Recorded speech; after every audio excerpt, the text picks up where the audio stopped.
I'm Martin Tyler, and you're listening to Harry Symeou.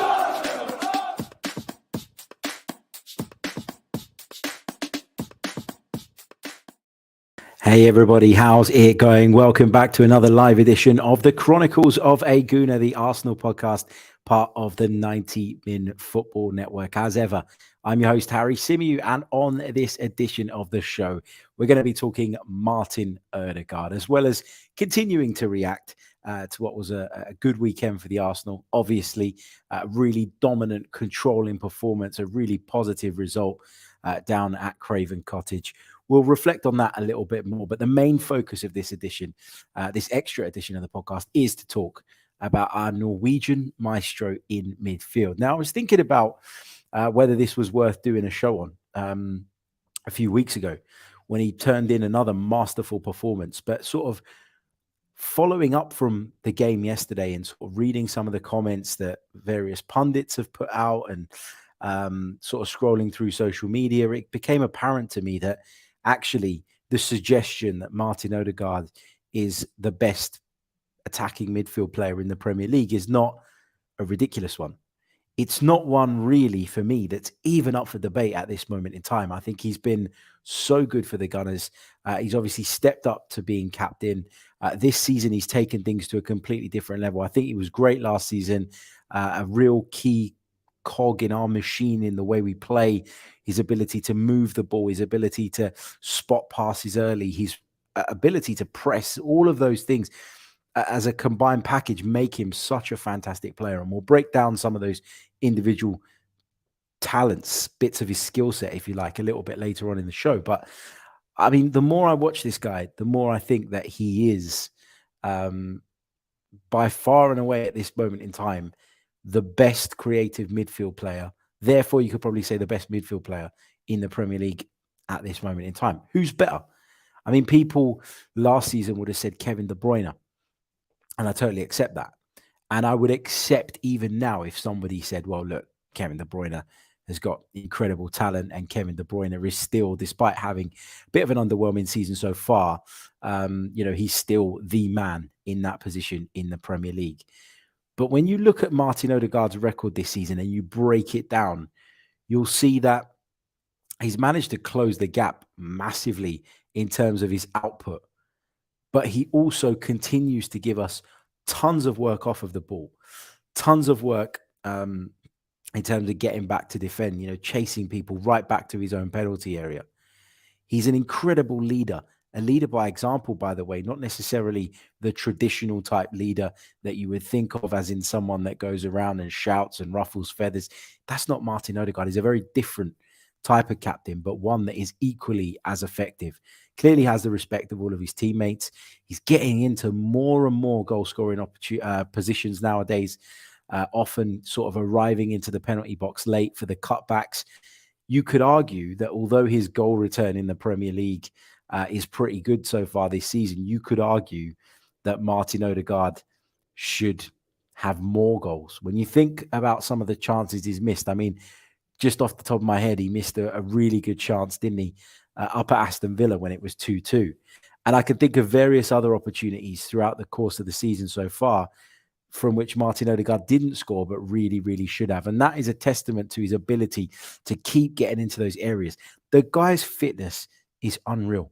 It is unreal. I remember when he first came to the club, he obviously came on loan, didn't he, for the second part of that season. And he joined us having played no football for Real Madrid, having been out on the sidelines for Real Madrid, having not been involved with the squad, etc., etc. And I remember thinking, well, we've signed him on this short-term loan deal, which is all well and good. But given he's been out for so long, how fit is Martin Ødegaard going to be? How long is it going to take him to get up to speed? How long is it going to take him to get his fitness to a level whereby he can help us sort of week in, week out? And I remember watching him when he first came in and thinking, wow, this does not look like a guy to me that has been out on the sidelines, out in the cold for a long, long time. This looks like a guy to me that's taken incredibly good care of himself and is ready to come in and impact straight away. And this season, he has been an absolute revelation. Just looking at his record in the Premier League so far, 26 appearances for the Gunners. He's got 10 goals and 7 assists. 17 direct goal contributions in 26 Premier League matches so far this season for Martin Odegaard. I mean, when you think of his position and you think of all the other roles and responsibilities that he has, I think this is a really, really impressive return, and one for which he deserves an absolute ton of praise. So if we break it down a little bit, let's break it down when it comes to Martin Odegaard. So I think his fitness is key. It's a huge part of the way he plays. If you think of sort of the way he closes people down, the way he helps us lead the press from the front, and often you'll find him pressing beyond whoever it is in the centre forward role as well, which shows his willingness to do that, his willingness to lead that press. And he's always sort of looking over his shoulder, making sure that the press behind him is being followed up. And that's really, really important, isn't it? Because I've always said this, and I've said it numerous times on this podcast, if you don't follow up a press with the next wave and with the next line, then it's very easy for your press to break down and for the front guys who are pressing to be doing that in vain. Because if it isn't followed up by the next line and the next wave, then all of a sudden it becomes ineffective and it becomes very, very easy to bypass. One chip ball over the top of that first line of press and they've beaten it.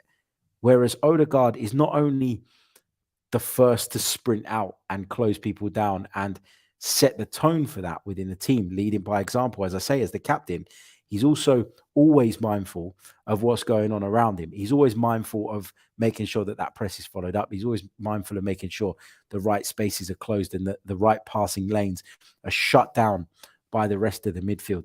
He is, as Sko says in the chat, the manager on the pitch. His footballing intelligence is through the roof. So we've talked about his fitness. We've talked about his willingness to lead by example. But his football intelligence is just unbelievable. It's off the scale.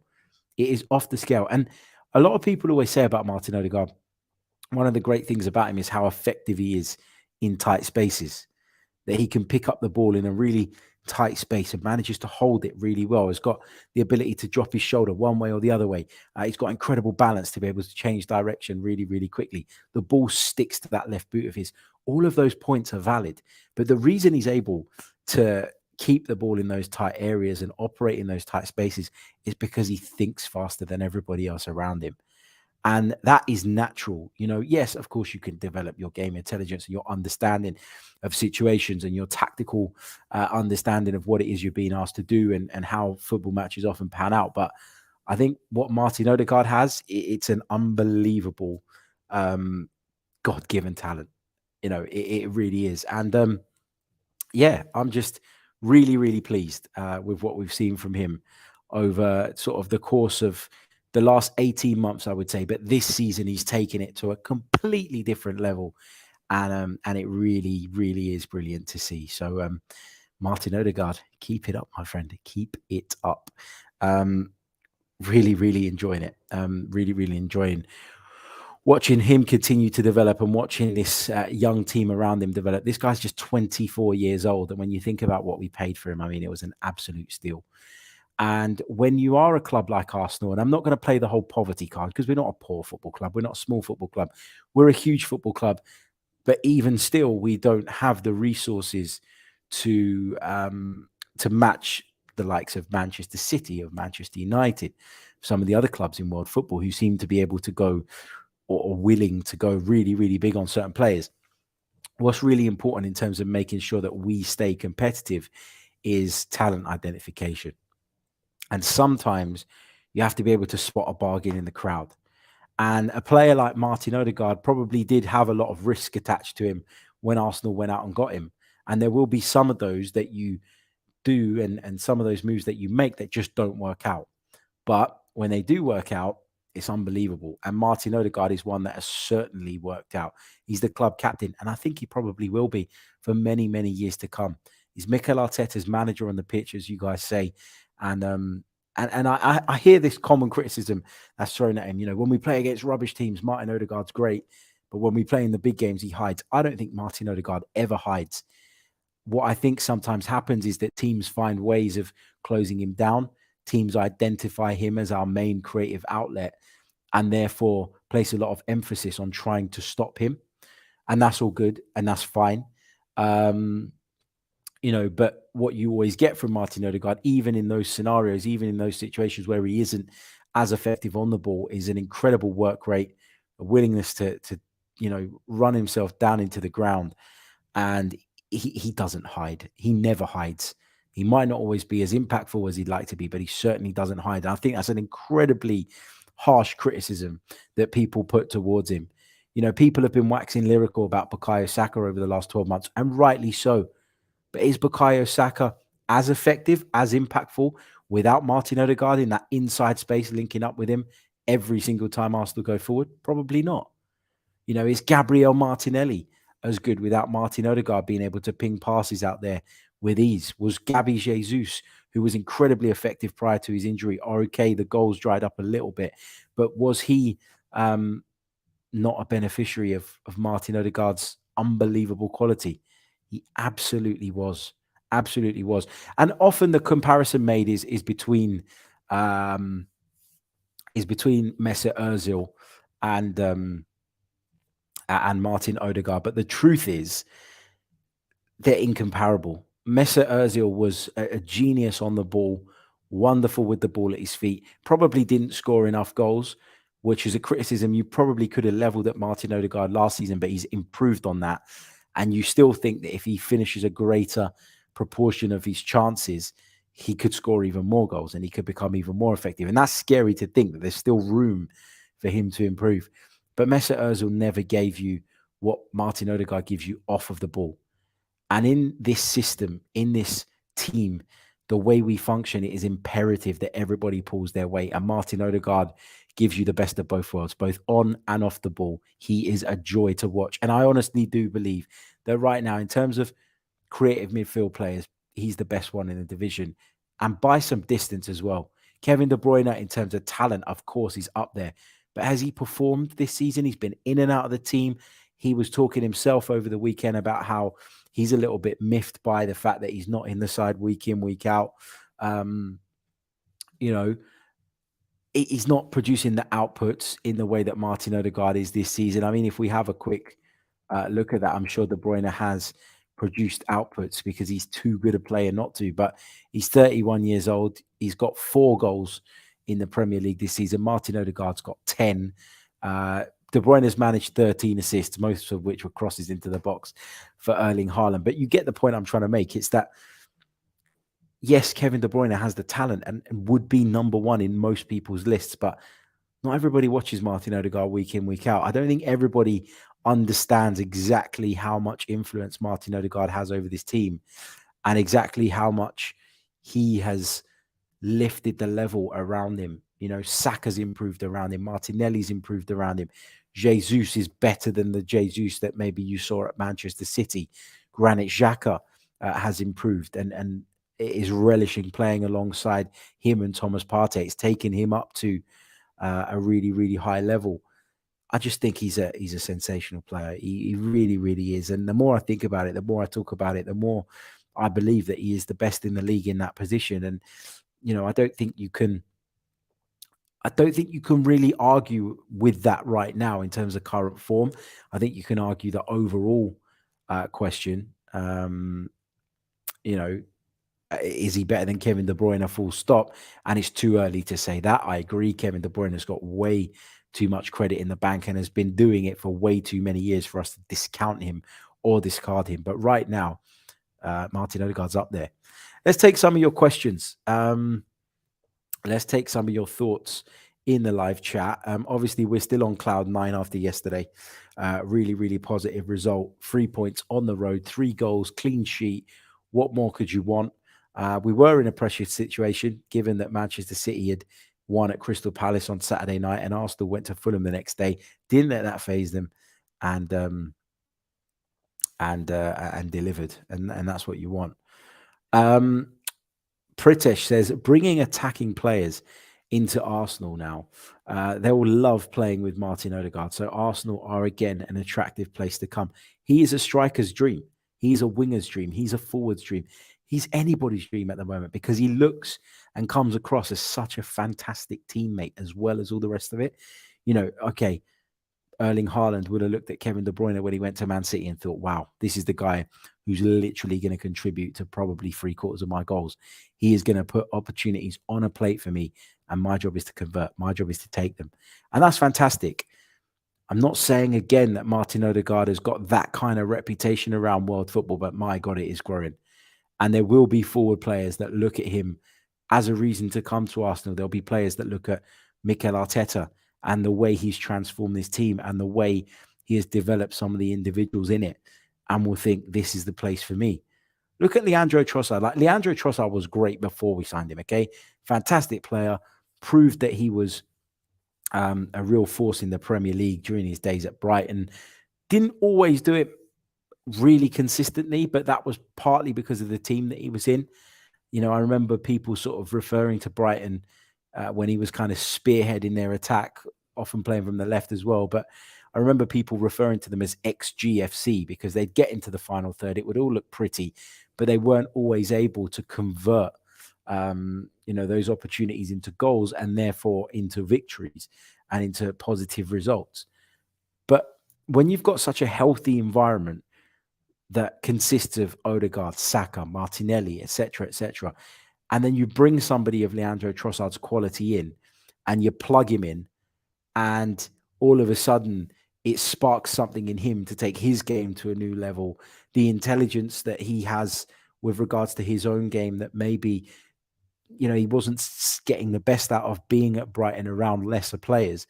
You can see that now. You can see Leandro Trossard's levels risen as well. And that is because of the players they got around him. If you have class, if you keep the standards high throughout, then you will develop people and people will improve. I remember, it's a bit of a weird analogy, but a friend of mine is an incredibly talented musician. And I was playing music as well, not to the same level. Obviously, we'll never get to that level. He's phenomenal. But one of the things he used to say to me when I first started out was, come round and sort of play along with me, practice with people that are better than you. That's how you're going to learn. That's how you're going to get better. You're not going to get better by playing with people that are at the same level or below, because you're not going to learn anything new. You're not going to be pushed constantly to improve. There isn't that pressure to keep moving forward because you're already ahead of the pack. But if you play alongside people that are of a higher standard, that means that you have to keep your standards at a similar level to even be in contention. But also you're going to learn things, and you're going to pick up things, and you're going to develop, and you're going to get into that mindset of having to be at your absolute maximum every single week. You're a big fish in a small pond. Sometimes it can get a bit easy, and sometimes you can get a bit complacent. But when you move into an area where you're not the main man anymore, you have to really work to get there. And who doesn't want to get there? Who doesn't want to be that? And look at Leandro Trossard. Look at the impact he's had. I think 5 assists in the Premier League and a goal for Arsenal so far. And, we spoke about the Mudryk thing a little bit on yesterday's show. We talked about how, people were really outraged at the fact that we didn't get Mudryk. And although I was disappointed at the time too, you can't really argue with what Arsenal have done with the business that they went on to do. They spent a fraction of the money, a quarter of the money pretty much. And they've got a player who was ready to come in and impact this team straight away. And in joining a side with the likes of Martin Odegaard in and around him, and Martinelli and Saka, and Mikel Arteta as his coach, his level has also increased. So yeah, it's brilliant all around. John McDermott says the whole team is integral to each other. There's a real chemistry, isn't there? And that comes over time. But that also comes from having players that are of a similar mindset and that are on the same wavelength. Familiarity in football, I think, is a big thing. I remember when I used to play football, obviously not to this level, but, there were certain players who I just clicked with, who I got on with, who knew how I wanted the ball. Did I want it to feet or did I want it in behind? Who knew that I'd rather you pinged it into my right foot than chipped it up to my chest. Like, the familiarity thing is huge, and I think as the team's developed and grown together, you've seen a lot more of that, and we've benefited from it, of course. Banos says Ozil was the better player, but he's incomparable to Odegaard in an Arsenal shirt. Ozil was a wonderful footballer, but it is about application as well. And at times, Mesut applied himself phenomenally well, and the results were there for everybody to see. But at times, he was poor, and at times, he just didn't seem interested. And maybe having won the World Cup, etc., he'd lost that fire in his belly. I don't know, but having a young, hungry team and a young, hungry captain in Martin Odegaard, who, was this 16-year-old kid that burst onto the scene that everybody was talking about. All of a sudden, Real Madrid come along, snap him up, and the expectation levels were through the roof with Odegaard, through the roof.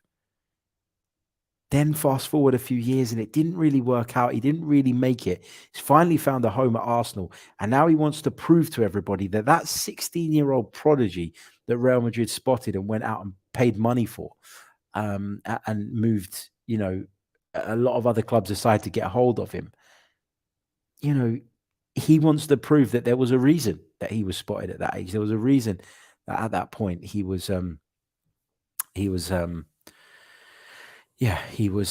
highly sought after, and he's proving as to why people looked at him so closely all the way now in 2023.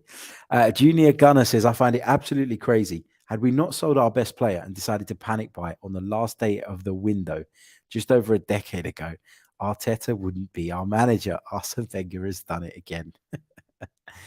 Des Lynham says, dear me, Harry, missing.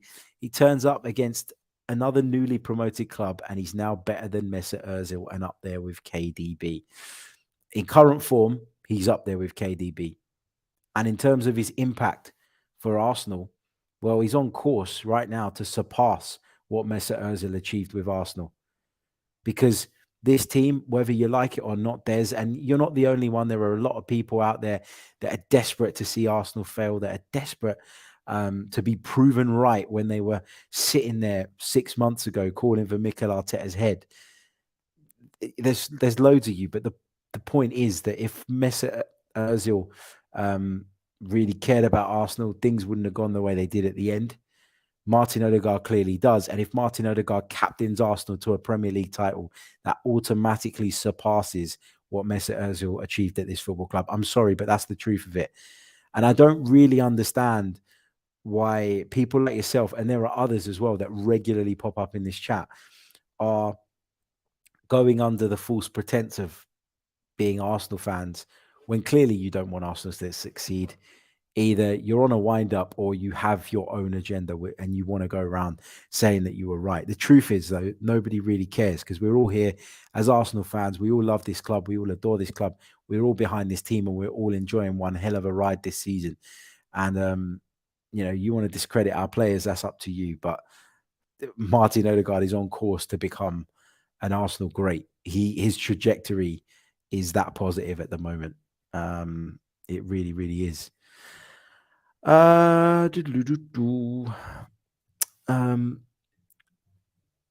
Helga Magnussen says, I've just come in now. I think Martin Odegaard's way of organizing the defense is highly underrated by fans. Why isn't it rated by fans? I think what it is, I wouldn't say he's organizing the defense necessarily because he's not necessarily passing instructions to the likes of Saliba, Gabriel, Ben White, etc. But what he does is he organizes the press. And so he organizes the defense from the front, which I think is kind of what you're trying to say, and he makes sure that the right spaces are closed down. And that comes from having a really deep and in-depth understanding of what it is that Mikel Arteta is trying to get through to the players. And when you have it very clear in your head and you go out on the pitch, it's easy then to kind of see that picture in a real game situation. Now, some players don't always find that easy. There are some players that would sit in a team briefing or in a team meeting and watch the manager on his little board, moving the counters about to try and demonstrate a tactical point. But it's another skill to be able to apply the theory in reality. And it's another skill to be able to kind of see those things unfolding, recognize those patterns, and then make sure that you're carrying out what has been asked of you in order to deal with those situations and in order for your team to benefit and thrive. So, yeah, I think you're right. He does organize. He does instruct, but I don't think he organizes the defense. I think he organizes the defense from the front. That is his responsibility, clearly, as captain, and he's taken that on. He's been fantastic. Temi says, surely if Arsenal win the league, one of ours has to be the PFA player of the season. Who's your best player this season? Yeah, I think we'd have a few contenders if Arsenal were to go on and win the league. Obviously, there's a long way to go until that's done. But yeah, I mean, Saka would be a contender. Odegaard would be a contender. Some people would argue Saliba would be a contender. There'd be a whole host of them if Arsenal did go on and win the Premier League. But yeah, long way to go. We'll see about that. Let's take a few more of your comments. Syke says, Odegaard has been highly regarded in world football for a while, coming from Real Madrid. We stole him from Real, and he's only going to get better. A breath of fresh air since Ozil. Justin says, the chemistry between Martinelli and Trossard is undeniable, but when Odegaard is in the mood, the quick passing is really, really impressive. Completely agree with that, mate. What else have we got? Let's take a couple more. This is just a short version of the podcast. An extra version. What else have we got? Banos says Harry's podcast was one of the very few that trusted the process from the beginning. Now other channels are trying to jump on the bandwagon. I mean, I don't have an issue with people having a different opinion. Okay, there were a lot of people out there that thought that this wasn't going in the right direction and that Mikel Arteta needed to be moved on. And you know, there were times where I wobbled. I'm not going to pretend I didn't. There were times early on in the process where I went, not really sure about this. But, you know, over the last 24 months, I think there's been so much progress and it's been clear. And yeah, there will be people that have really gone hard on the whole Mikel Arteta out thing who have to backtrack now, because if Arsenal go on and win the Premier League, the truth is they look silly. They look silly for not for having that opinion, but they look silly for really going hard on it, right? You can have an opinion, but the way some people put across their opinions is as if it's fact. And there's no room in their minds for the possibility that they might be wrong. You don't learn that way. You don't understand things that way. I don't think. You always have to be open-minded to the fact that whatever you believe, yeah, you might believe it, but there's an alternative side to the argument. And if people are saying that Mikel Arteta has shown them something, why would they be making that up? It must be a genuine feeling. Why would anybody have wanted to, during a really difficult period under Mikel Arteta, pretended that they were seeing progress if they actually weren't? I don't really understand that. Sambod said, listen to you calling the City game on the BBC and thought you did a great job, mate. Really happy for you. Thank you so much, mate. Really, really appreciate it. A big thank you to everybody who tuned in. It was a difficult weekend when it comes to the BBC for obvious reasons. Everybody kind of knows what's gone on. I work for the local edition, the London edition, which is focused around the London clubs. And I was covering the Crystal Palace Manchester City game on the radio for them. I really enjoyed it. A little bit of an awkward backdrop because of everything that had gone on. But, you know, just doing my job and the job I love and the job that I aspire to do for a really, really long time. So, yeah, hopefully we get there. And we continue improving. But it means a lot that people from this community do tune in and listen in, which is fantastic. So thank you. Paul says, Harry, really proud of you, buddy. It was awesome to see you on the NBC Premier League preview show in the US. Thank you so much, mate. That was the Premier League feature that we did. That was great fun. Great fun. So thank you for that as well. Really, really appreciate it. What else have we got? Across the pond, Moss says, you know me, Harry. I was always Mikel Arteta in, and Odegaard is an amazing influential player. Absolutely. What else have we got in the chat? Des Lynham says, who will look silly if Arteta bottles it again? And should he still be backed if he fails? Mikel Arteta's already succeeded this season, mate. He's already succeeded. Yes, there's There's a golden prize in front of us. And if we can go on and take that, that would be unbelievable scenes. Okay. But Mikel Arteta's remit at the start of the season was not to win the Premier League title. You know, those people calling him a clown at the start of the season and calling him a failure at the back end of last season are hypocrites. Because if he's a crap manager and the team's crap, as you people all said, then how is it then a failure if he narrowly misses out on the Premier League title? His job this season was to get Arsenal back into the Champions League. And we're just a handful of victories away from securing that. Once that's secured, Mikel Arteta has succeeded this season, whatever happens. And that's the truth of it. Will there be regret if we miss out on the Premier League title, given the position we're in? Absolutely. Nobody's going to deny that. Nobody's going to deny that there'll be regret. Nobody's going to deny that there'll be a feeling of disappointment. But when the dust settles, you'd all look back and you'd all say, that was a bloody good season. How much more enjoyable has this season been for Arsenal fans? I've loved it. I've loved every single minute of it. Yeah, there's been stressful moments. There's been difficult moments. There have been ups and there have been downs, of course. But I have loved it. I really, really have loved the ride so far. And look, we're 11 games away from achieving what at the start of the season everybody thought was unthinkable. So how could Mikel Arteta possibly fail now? He can't, because he has picked this club off of the ground and he has breathed life back into it. And you only need to go to games, actually visit the stadium to understand the difference in the atmosphere. I'm sure those of you that watch from afar can see it on TV and can feel it through kind of social media and through the other mediums and stuff that you kind of access it from. But, you know, and that's not a slight on the people that can't go. I know that there are Arsenal fans all over the world. I know that it's impossible to get tickets at the moment. I've had 5 or 6 people asking me if they can get tickets for the Sporting game, the second leg of a Europa League round of 16 tie. It's mad. Like in the past, that would have been an easy get. But here we are, because Mikel Arteta has breathed life back into this side. And I promise you, when you're there, you can really, really feel that. And we're in a fantastic position and we're building, man. We really, really are. The best thing about this entire project is that it hasn't even hit its potential yet. That's what's so amazing. What else have we got? I'm going to take one more, I think. And then I'm gonna dash because I've got some work to be getting on with. Work that doesn't consist of chatting about Arsenal on the Chronicles of a Gooner podcast. Sharon says minimum requirement for me this season was top 4. I think it's safe to say we will fly through that. Agreed. I think we've got that in the bag. And if you'd have told me at the start of the season we'd have top 4 wrapped up by possibly the middle of April, I would have said no way.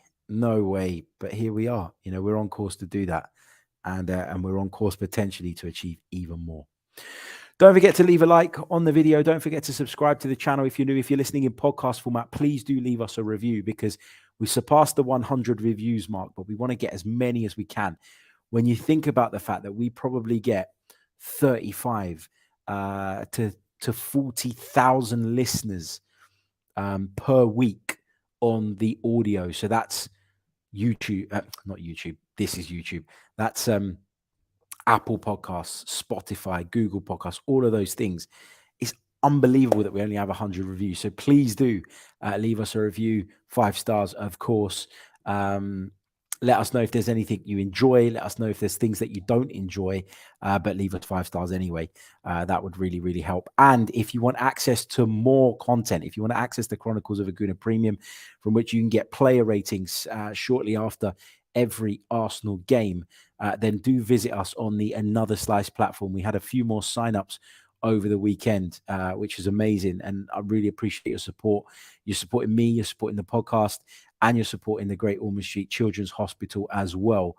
That's a cause really, really close to my heart. So please do check that out, the membership proposition. If you view the link in the description, it will take you over to the Another Slice website. Create your account at the top of the page. Once you created that account, log in with it, and then you can subscribe to the Chronicles of a Gooner. Once you've done that, you can download the Another Slice app. You can access all that content at your fingertips on the app, on your mobile phone, or you can access it via the website. Alternatively, if you have a hub for your podcasts, whether that be Apple, whether that be one of the other podcast players, you can take the custom RSS feed from the Another Slice platform, plug it into whichever app it is that you like to use, and you'll be able to access our members-only shows there. Thank you all so much, as always, for your support. I'll be back tomorrow with more. Until then, take care of yourselves. All the best. Is Martin Ødegaard the best attacking midfielder or the best midfielder in the Premier League? Whether you love him or loathe him, I think you have to say right now, he bloody well is. Catch you soon. I'm Martin Tyler, and you're listening to Harry Symeou.